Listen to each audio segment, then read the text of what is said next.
money come in, you gotta make some decisions. I'm glad we're trying to find a way to pay the military. But what about the FBI? What about the CIA? What about the Secret Service?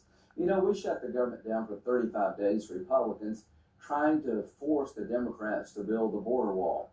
Well, we eventually got the wall built, but not because we shut down the government. The subsidies that we're talking about here, if the Affordable Care Act is so affordable, why every time I turn around are we spending $350 billion to keep it afloat?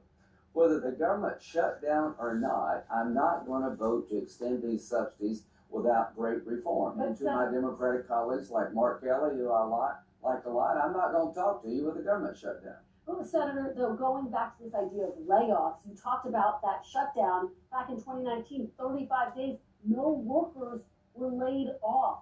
Why is it necessary now when it wasn't necessary then? Is this anything more than a political ploy?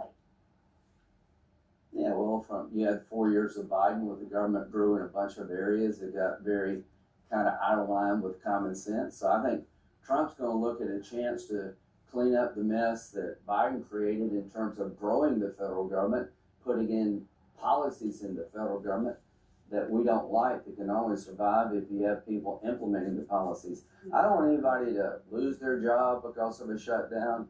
I hate it when people get furloughed. I hate it the military can't get paid, the FBI. I hate all that. I'm willing to vote to open the government up tomorrow.